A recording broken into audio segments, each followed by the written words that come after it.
Price to sales is simply the price of a company divided by the company's sales. Price is how much you pay to own the company or a share of it. But what are sales? Every company is in business to sell something, either a product or service. Sales is the income the company receives from selling those products or services. As a quick example, in our prior episodes, we learned about Ben's coffee shop. Ben offered you 10% of his company for $500,000.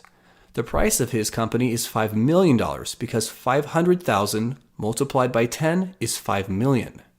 Ben's coffee shop sold $1 million worth of drinks and food last year.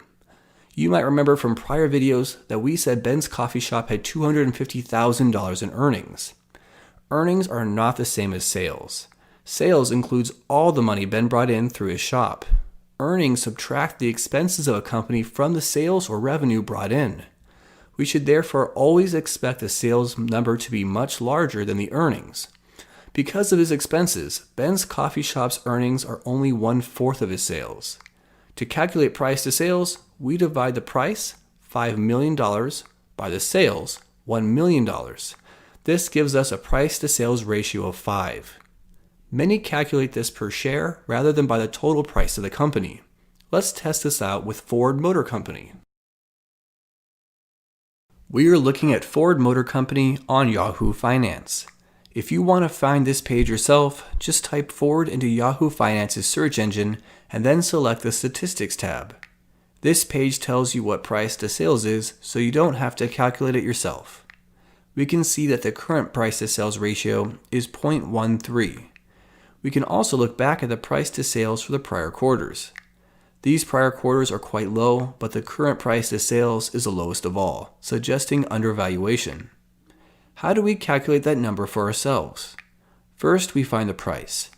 Up here, we see the price is $5.19.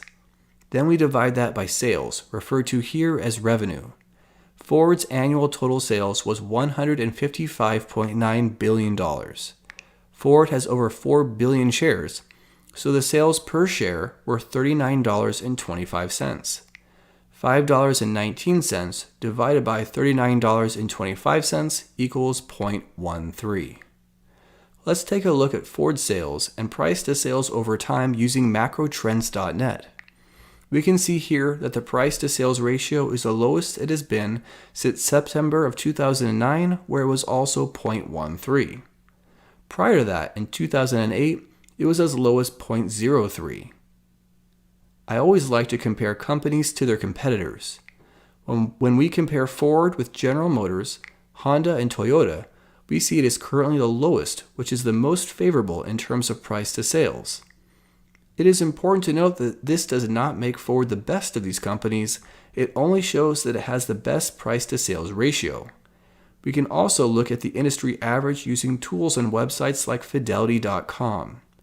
Here we see that price to sales for the last 12 months is 0.13, and we can compare this to the automobile average of 1.34. This puts Ford at the 12th percentile for the industry.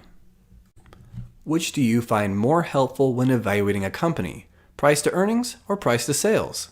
Leave a comment below and let me know which you prefer and when or why. One pro for using price to sales over price to earnings is that sales numbers are harder to manipulate than earnings are with various accounting practices. It can also be better to use sales for cyclical companies like the automobile industry. Earnings will rise and fall, and there may be periods where a company has no earnings at all. During these periods, examining the price to sales may be more useful to evaluate the value of the company. Sometimes companies have a temporary increase in expenses which will later allow the company to become even more profitable. This increase in expenses may cause earnings to decline while sales continue to increase. We therefore want to make sure we don't misinterpret a decline in earnings as meaning that the company's share of the market or ability to make sales has also declined.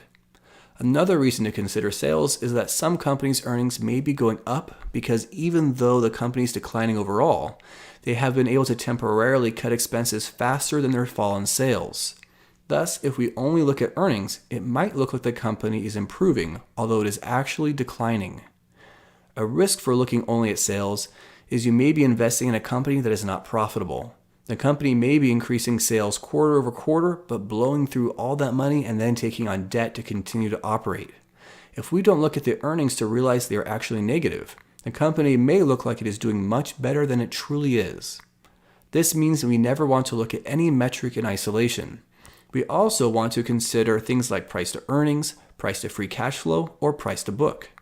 For more information on those methods of valuation, check out the links in the video description below. If you found this video helpful or believe it'll help others, please like and subscribe.